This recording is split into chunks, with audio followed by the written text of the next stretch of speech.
Welcome back, everyone, to a new reaction series. We're going to dive back into extra history today. About 3 months ago, they did a series on the invasion of Quebec during the American Revolutionary War, the War for Independence. This was something that the United States did both times we went to war with the British in the Revolution, and again in the War of 1812, was to invade Canada and try to bring Canada under the American umbrella. Didn't happen successfully in either case, though in the War of 1812 we did burn the town of York, which is today Toronto. It went really badly in the War for Independence, resulted in the death of a general. I think this is also where Benedict Arnold gets wounded, so there's a lot here and a lot to look into. As we typically do with extra history videos, we're going to do 2 episodes at a time. So today we're going to do episodes 1 and 2. Tomorrow we'll do episodes 3 and 4, and then we will look at the 2 episodes about Benedict Arnold specifically that they did as a part of this series. The link is in the description. I do want to give a special shout out to Extra History. So they have always been really supportive of me doing breakdowns, reactions to their videos, which most channels are, and I really appreciate that they do that, and they also regularly reach out to me. And one of the things they reached out to me about recently was that they have this calendar for 2025 that they made that's got all kinds of history facts and kind of extra history themed. And they sent me a link to order one for myself for free and for shipping for free. They didn't ask me to advertise it in return. They didn't ask me to do anything. They just said, thank you, here. But as a way of appreciating that from them, I do want to let you know about that. So I'm going to post a link to where you can get that calendar and all the other stuff at their store. I'm going to post that in the pinned comment below. So you can check out their store. I haven't gotten the calendar yet, but I am looking forward to getting it. It looks really cool, so I really appreciate them for that. Let's dive into this one. 1775, Fort Ticonderoga, New York.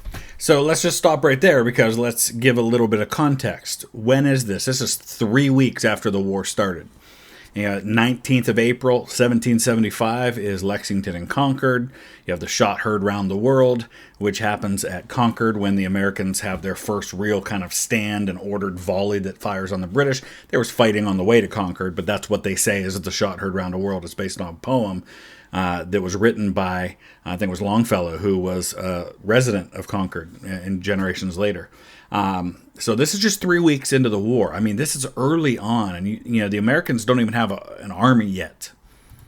The Star Fort has a commanding presence over Lake Champlain. Its sloped walls have been engineered to deflect cannonballs and allow infantry to fire down at any attackers. 17 years before, its garrison had sallied out and repelled an army 16,000 strong. But tonight, there are only 48 British soldiers and 1 sentry on guard duty when the rebels storm in. The sentry sees the attack coming and levels his musket at an approaching officer, but the gun misfires and the man slaps him down with the flat of his sword.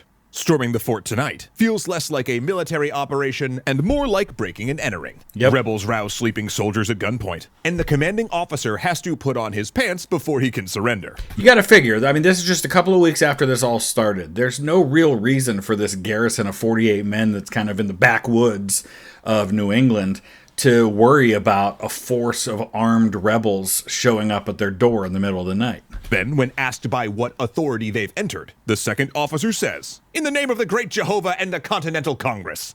These colonial militia have just taken the most significant fort between New York and the colony of Quebec, and soon it will serve as the staging point to invade Canada. Yep. One partially led by the same officer who attacked that sentry with his sword, the one and only Benedict Arnold.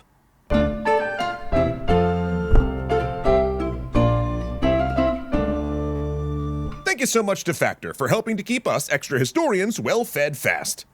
In 1775, before the Declaration of Independence, before the founding of the Continental Army, and even before the Continental Congress fully decided on rebellion, America invaded Canada. Yeah, that's a great point to make, that this is really, really early. I mean, Declaration of Independence is ratified in July of 1776, more than a year later. George Washington hasn't even been appointed to lead a Continental Army. There is no Continental Army at this point. Washington will come to New England to take command and to really kind of form this into an army in the early summer of 1775. But in the aftermath of Lexington and Concord, these militias, mainly New England militias, kind of all rise up and they go and they besiege Boston. But they're all led by different generals from different colonies at this point, and so Washington is sent to kind of form them into a cohesive force. But from the very beginning, even as the Americans are still debating, are we trying to reconcile with the mother country, or are we really thinking about breaking away? They're already going on the offensive.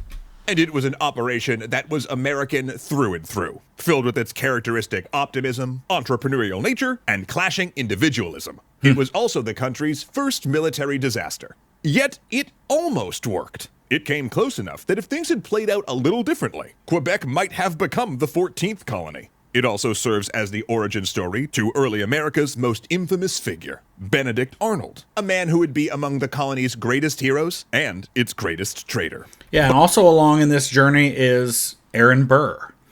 In fact, there's a reference to this in the play, or in the musical Hamilton, where Burr is talking to General Washington, and he says, "I was a captain under General Montgomery until he caught a bullet in the neck in Quebec." Didn't quite happen that way. It rhymes better. He basically had the bottom of his face shot off, but we'll get to that. But this tale begins far earlier than the storming of Fort Ticonderoga. In fact, its roots lay in the 7 Years' War. Actually, a lot of the American Revolution has its roots in the 7 Years' War. Yeah, it's all connected. We talk about that all the time. History is all connected. So in America, it goes by its street name, the French and Indian War. Everything name. From new taxes leveled on the colonies, to the military backgrounds of many British and Continental officers, to the military alliances with indigenous tribes, have some connection to that earlier conflict. But one of the larger legacies of the 7 Years' War was that Britain had wrested New France away from the French Empire, renaming it the province of Quebec. Yet, despite falling under British control, in 1775, the population remained very much French, making it an attractive target for the rebels, who thought the Canadians might join the revolution. There's so much of this that goes on in warfare, where people invade a certain place thinking, oh, those people are going to sympathize with us. And if we just send an armed force there, they're going to rise up and join our side. Robert E. Lee thought this would happen when he marched into Maryland in 1862 for the Antietam campaign. It didn't happen because he was marching into the wrong part of Maryland. But it's a mistake that happens in war. And just a quick terminology note, though the official name of the province was Quebec, we're also going to be using the name Canada in this series for a couple of reasons. First, because it gives us a shorthand between the city of Quebec and the province as a whole, and second, because the name Canada was already an informal name at the time, and that's the term that most American revolutionaries used. Anyway. You had Upper Canada, which is Quebec, and then Lower Canada, which is actually southwest of there, which would be Ontario. Roughly. As soon as the American Revolution began, a few of the more aggressive rebels immediately started looking northward to Quebec. Had to pause for a second because I got that backwards. It's Upper Canada is the lower part down here, Toronto, Ontario. Lower Canada was Quebec. Because you see, when the bullets started flying at Lexington and Concord, signaling the start of America's rebellion, the result wasn't a battle, but a siege. British troops retreated to Boston, where the militias penned them in, cutting off their land access so they could only be resupplied by sea past an American blockade. But those militias were not an American blockade, like we really had any kind of a navy to stop the British Navy. Not military units. The Continental Army didn't exist yet, and as such, these groups were just competing colonial militias acting under the orders of colonial committees or without orders entirely. Yeah, basically, you've got your Connecticut militia, and their committee, a lot of times called like a committee of safety or something, would be a couple of people, and then they would appoint a general, usually somebody they knew or somebody with connections or somebody who was wealthy and influential. And then that general would join his force with another general from another colony, and they would argue over who was in charge. And that's what Benedict Arnold was doing when he headed up to Canada. A merchant who had sailing experience and knew the Canadian border from trading there, he rushed northward with the rank of colonel, bestowed by a Connecticut militia, and orders from the Massachusetts Committee of Safety to gather men for a specific mission. His objective: seize the lightly defended Fort Ticonderoga and capture its guns so they could be sent south to the siege of Boston, where the colonial troops were long on patriot zeal, but short of artillery. However, and that artillery will end up making the difference in the siege of Boston. It was a debacle, but sort of a wildly successful debacle.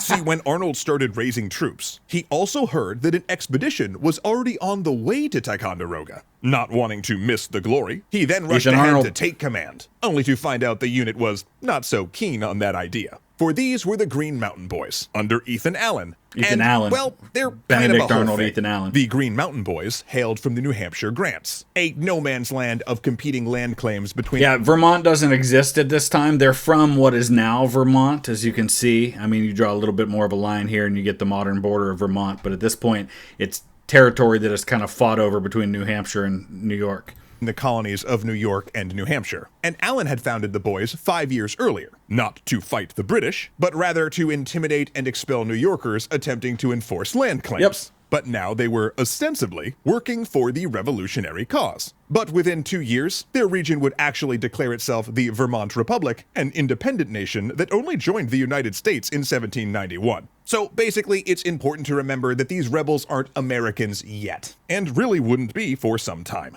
Many primarily identified with their colony or local grievances, rather... And that was not unusual, and that was not unique to this region that becomes Vermont. ...than a unified patriot cause. As a result, the Green Mountain Boys, wary of outsiders, refused to take orders from Arnold. But not to worry, Allen told him. He could still tag along until his own men caught up. It was the start of a bitter rivalry, and one where Arnold would prove himself the better commander. While the boys spent days getting drunk off Fort Ticonderoga's rum, it was Arnold who cataloged and salvaged the cannons. Then, when Arnold's unit arrived with a captured British sloop, he sailed up Lake Champlain to seize another lightly defended fort. Allen and his boys, trying to race him there to get the glory, fell behind in their paddle-driven boats. And when Arnold warned Allen about making a move on yet another fort, since a British force was in the area, Allen ignored him and blundered into a British attack. Despite this infighting, the campaign was a huge success. And you see this kind of thing happen in other such stories. I mean, you look at the very famous example from a few generations later in 1836 at the Alamo, where you have militia and then regulars, and you have two guys who both hold the same rank but in different units with different authorities. In Jim Bowie and in Colonel Travis, and they're constantly clashing over who's the one who has the authority to command overall. And you have to come to some kind of an agreement, and somebody's going to have to set aside their pride and their ego, or else you're going to have infighting like this. They had seized the waterways leading south from Montreal, not only cutting off the communication between British... Why do they always have to throw Walpole's name in my face during these videos? Why do they do that? It popped up there again.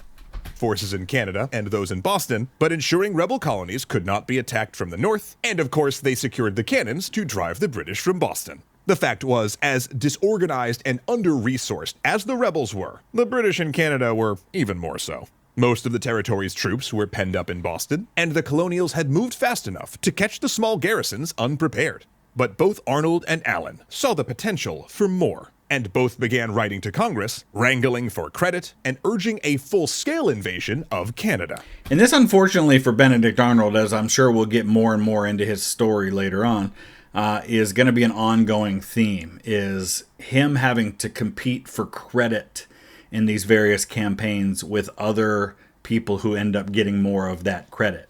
Saratoga is such a classic example, one of the pivotal moments in the war, maybe one of the most pivotal moments in American history, and he's really the hero of Saratoga, but all the credit goes to Horatio Gates instead, and Arnold was a much better general than Gates. Yet, for Arnold, the accolades and recognition seemed slow coming in. First, Congress sent orders to abandon Ticonderoga, which he refused. Then, when a Connecticut colonel showed up with papers saying he was now Arnold's commander, he refused to recognize him. Finally, he resigned his commission and went south to find General Washington and push through his plans to command an expedition to Quebec. But instead, he was hauled in front of a committee that grilled him over a request he'd made for Congress to reimburse him. You see, during the Northern mission, he'd spent 1,000 pounds of his own money feeding the troops, expecting it would be repaid, only to have that request denied because he hadn't kept receipts. In the end, they only paid a portion. All of this stuff matters because, when we start to look at the reasons why people make the choices that they do, you have to look at the things that happened, their experiences, their trauma, their hurts, their betrayals in their own life. And this theme of credit and this theme of money are going to be two things that are going to come back to bite him big time. Was both humiliating and depressing for Arnold. Not the least because he'd learned upon returning that his beloved wife had died while he was away and that he'd been passed over for the command of the Quebec expedition. Instead, the rich but relatively inexperienced General Philip Schuyler, father of Angelica, Eliza, and Peggy, the Schuyler sisters. Sorry. Anyway, that guy got command. So did Arnold get second in command then? Nope. That went to Major General Richard Montgomery. Schuyler's group would attack up the St. Lawrence River and take St. John's, Montreal, and then... And listen, Philip Schuyler is from New York, which is one of the biggest and most important states. He's from upstate New York. At that time, upstate New York, up the Hudson River around Albany. He's got a lot of influence and a lot of money, and those things carry a lot of weight early on. The port of Quebec. Yet Benedict Arnold had one card left to play, because the new commander of the Continental Army, George Washington, appeared the only one impressed with his exploits. Washington liked Arnold. Unlike the cautious Schuyler, Arnold was aggressive, decisive, and knew the area. This is something, for all the criticisms that I have thrown George Washington's way about his abilities as a general, in particular his abilities when it comes to tactics, he was brilliant when it came to being a leader of men. He could recognize talent in people. He could see greatness in them. Alexander Hamilton, Nathaniel Greene, people like that. And he saw something in Benedict Arnold, and he was right about that.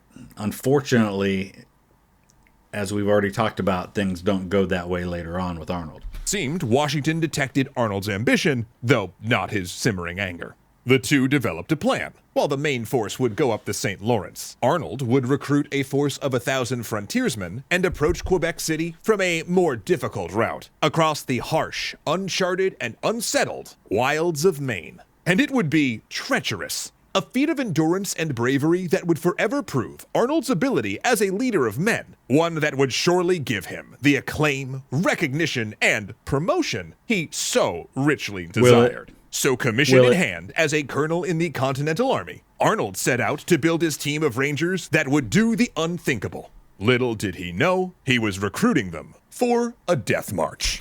Yep, that's true. Let's dive right into part 2. 1775, near Fort St. John's, Quebec province. The colonial troops leave their boat and advance on the fort in darkness. This is a great adventure. A month ago, they were simply farmers, merchants, and trappers, but now they are the Continental Army and invading another colony to liberate it. And in their zeal, they know they'll win. But currently, they are creeping their way through swampy terrain in pitch blackness, listening for any hint of the enemy. They're on their guard. For days before, a party trying to approach the fort had been ambushed by 100 native warriors. Then suddenly, in the close, cloying darkness, one soldier hears a footfall, followed by whispers. He fires into the black night. His comrades join. Suddenly, gunfire stabs back at them, the returning blast silhouetting the hostiles shooting back. There's too many of them! The Continental soldiers flee back to their boats, running to General Montgomery to tell them of the ambush, and meeting their sister unit telling the same story. Yeah, this is one of the drawbacks to having a relatively untrained force of new recruits, people who have never really served in the military, on unfamiliar ground, in a situation where you do have Native American tribes still inhabiting a lot of these areas that are relatively unsettled and unexplored by most people. You're going to deal with situations like this. Friendly fire is an issue in warfare anyway. I mean, if you look at some wars, friendly fire is anywhere between 10 and 30% of the combat deaths during those wars. And when you're dealing with guys who have a couple of weeks of military experience and they're going through difficult terrain, this stuff's going to happen. Montgomery looks disappointedly from one unit to the other, for it would seem his proud new army has opened its invasion of Canada by shooting at itself.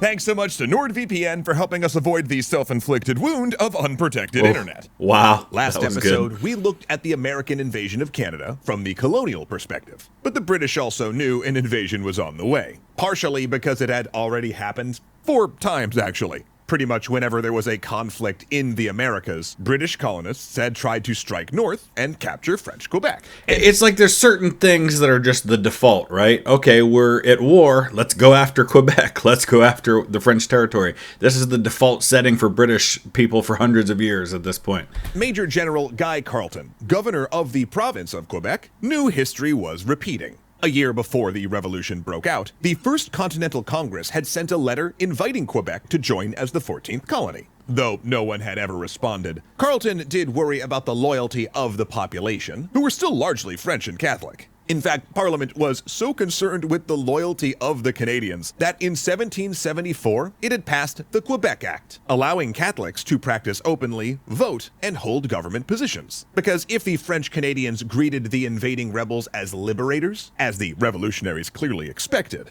things would go bad fast. But now, and this is an understandable expectation for them to have, but why should the French Canadians have any more loyalty to these other British colonists than they have to the British government themselves? Really, in their minds, it's probably no different. Was hope for Carleton, for the Quebec Act had gotten the province's Catholic clergy on his side, plus most of the Quebec colonists just hated the English settlers to their south. So when he called for militia volunteers, it was a real moment of truth. Though that truth was few men came, which left him with only around 900 regular soldiers and a couple hundred militia, thinly spread across the huge territory. Desperate, Carleton appealed to the indigenous tribes, to whom much of the province was given over to ally with him, but the majority of them stayed neutral as well, waiting to see who'd win.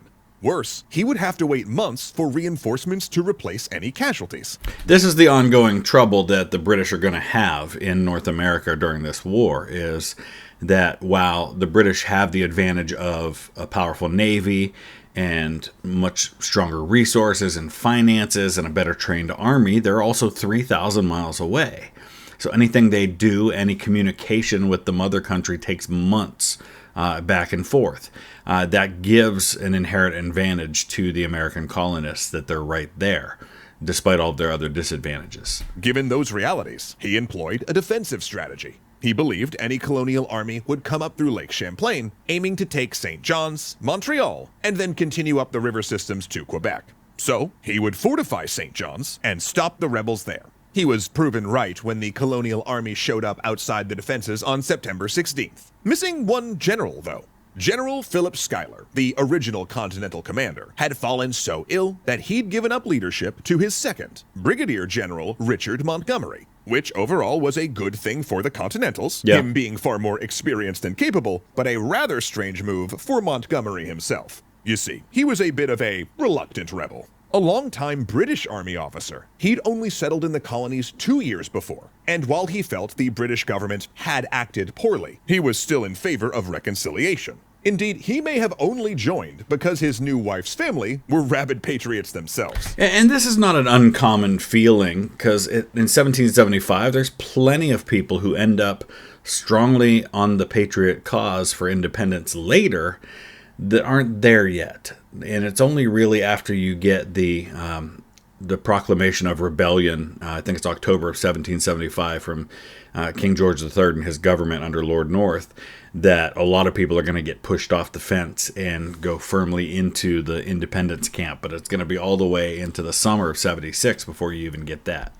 Now here he was, about to besiege a British fort in order to invade and capture another colony. To add to that awkwardness, during his army days, Montgomery had also served under Fort St. John's commanding officer. Still, Montgomery pushed through. He began erecting breastworks, employing small cannons in firing at the walls, though his troops were vastly outgunned, forcing him to move his cannons back while he waited for heavier artillery. At one point, while supervising construction of siege works, a cannonball passed through his coat and blew him off the top of the breastwork, but he got up and continued with his task. Yeah, that close call is not going to be the best for him long term, because he's going to get a lot worse. Thankfully, Montgomery had one advantage here, because before getting sick, Schuyler had successfully lobbied the Iroquois Confederacy to stay neutral in the war. At the same time, the British had bungled their own relations with the native tribes, for during the campaign's opening ambush, British troops had refused artillery support, causing their indigenous allies to desert.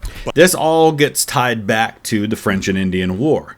The French and Indian War is called that here in North America because it was the British fighting against the French and their Native American allies. There were some on the British side too. So everybody knew when this next war breaks out now that they're going to try to do the same thing. These tribes, especially the Iroquois, which are up, a lot of them in New York and northern parts of Pennsylvania and western Pennsylvania, and their confederated tribes, everybody knew that this was a potential untapped resource. Can we get them on our side? Because then they can launch raids, because you've got this kind of frontier territory along the Appalachian mountain range, where you're going to have attacks and raids happening, and the Americans are going to employ what they call Indian spies or Indian scouts. That they're not Indian themselves, but they're people whose job it is to kind of keep an eye on the border and to keep an eye for these raids that might potentially come. And a lot of the fighting that's going to happen in western Pennsylvania, in what is now West Virginia and what is now eastern Kentucky, it's going to be the British and allied Native American tribes against colonists. But they weren't the only ones leaving, for even as Montgomery received his heavy guns, the one-year enlistments of his soldiers were starting to come due. Meaning every day more left to go home and tend their fields, which, let's face it, was better than sitting in a rainy trench getting bombarded from a fort. And this is important to note too, because if you go and you start looking like on a website like Fold 3, which you can see all of the pension files for people who fought in the Revolution and then filed for pensions like in the 1830s and 1840s. Pretty much all of them say, when they're asked to give their military service, they were like, well, I served for 3 months in 1777, and then for 4 months in 1778, and then for 2 months in 1779. None of them were like, I enlisted in 76 and served till 1783. Most of these guys were militia, and they went out and they fought for a couple of months, and then they went home. Like he said, to tend their fields, to tend to their crops, to tend to their livestock, to tend to their families. These were not long-term enlistments. As weeks passed and his army shrank, Montgomery stared at the bluffs behind St. John's, thinking that if he could just get some cannon up there, he could end this siege. Meanwhile, Benedict Arnold and his troops were entering the uncharted wilderness of Maine, planning to march to Quebec overland. Initially, things went swimmingly. Arnold had no problem recruiting 1,100 men. In fact, he had more than he could take. One volunteer, Aaron Burr, was only allowed to come if he agreed to do so with no official status or military rank. They reached the Kennebec River. And understand, I know that all the people like to refer to Hamilton. Aaron Burr obviously ends up shooting Hamilton. He serves as a senator from New York, and then he's going to be vice president for Thomas Jefferson's first term. But pretty much everybody who served with Aaron Burr said, yes, he was a brave guy, and he certainly didn't back down in a fight, but he was not necessarily a very capable officer.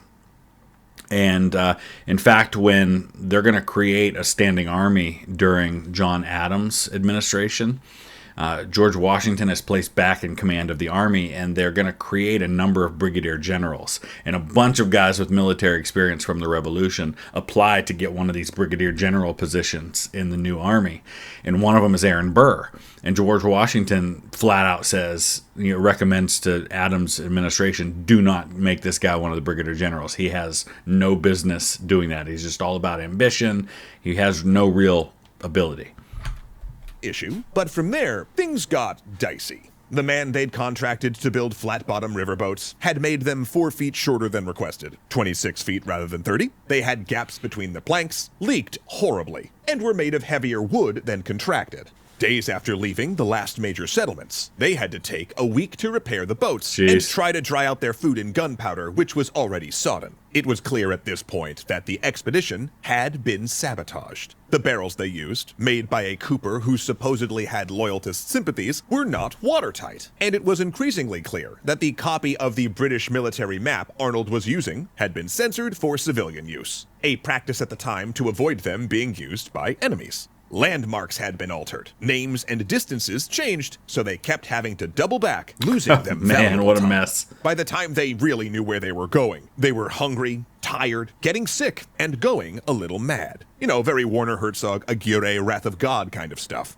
But that was preferable to when the rivers got too low for the boats to pass. Then they had to take the 400-pound crafts out of the river and carry them on their shoulders, often up the sides of rocky cliffs, just like in Werner Herzog's Fitzcarraldo. I'm sensing a theme. At this point, a third of the expedition turned back, believing Arnold would simply die in the wilderness, never reaching Quebec. But, like a disoriented penguin running towards the mountains, Arnold refused to turn around. He kept going, and men died of exhaustion and disease. Which is, until the 20th century, the main killer of people in war.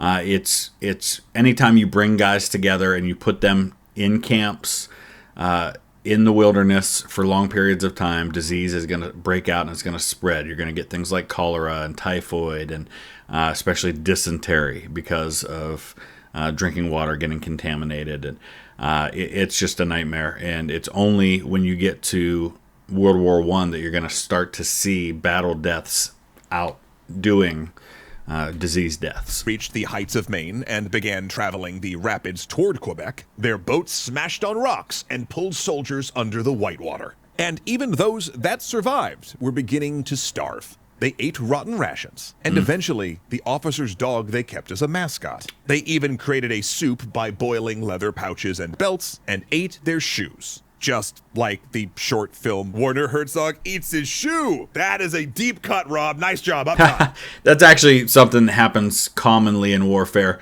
When there's a siege, for example, and there's nothing left, they start eating. I mean, leather's a pretty common source of food. But real talk, do you think we're overestimating the number of people interested in both the Revolutionary War and German auteur Werner Herzog? Ha, who am I kidding? Of course these jokes are landing. Rescue dog style, am I right? Hey-oh! We have fun here. When the survivors of the expedition reached the native settlements along the St. Lawrence River, staggering out of the woods, their clothes ragged like the German wild man Caspar Hauser. Sorry, done for real. All right, it's getting a little much now. Getting a little much. The witnesses who saw them couldn't believe what they'd accomplished. And honestly, neither could the men of Arnold's expedition. They'd made it. Within days, after eating and reprovisioning, they would be outside Quebec. One soldier wrote home saying that the men believed that Arnold's feat was equal to no other military maneuver since Hannibal had crossed the Alps. Yeah, but now you got to go into combat against the British. For through those days of hunger and danger, it was his indomitable will that had carried them through. But they were too late. Had they arrived 10 days earlier, Quebec would have been completely undefended. Remember, Governor Carleton had sent nearly everyone to St. John's and Montreal, just in time for Montgomery to finally seize the heights and force surrender. In fact, the governor had escaped Montreal in disguise just an hour before the Continental Army had taken it without a shot. But now, Carleton was dug in at Quebec, and it would require a huge expense in blood to take it, blood that would spatter on the snow. Because as Montgomery and Arnold joined forces, they'd decided to attack under the cover of a blizzard, and Aaron Burr would prove he wasn't a bad lieutenant. Which, according to my Google search, sadly isn't streaming anywhere outside the Philippines and Indonesia for some reason. You know, if only there was a way... Okay. They must not have had a lot of material for that particular episode of the story that they were throwing all that stuff in there. But no, still, this is important stuff, and it helps set up the end to all of this, which is going to not end up going well. But you see that a guy like Benedict Arnold, who has a lot of personal charisma and strength, can carry people through difficult circumstances. George Washington had the same kind of thing going for him. The difference was that Washington got the credit for his exploits and for his leadership, whereas Arnold continually believes that he's overshadowed, and that leads to resentment, which we're going to talk about. But that is all for today. We'll come back tomorrow with the next 2 episodes of this story, and then the day after that with the story of Benedict Arnold specifically. So I hope you enjoyed that. Let me know your thoughts. Use the comment section below, and check out that link to the store over on Nebula for Extra History. I just want to say thank you to them because they are sending me one of these calendars for free without asking anything in return. So check that stuff out. Thanks for watching.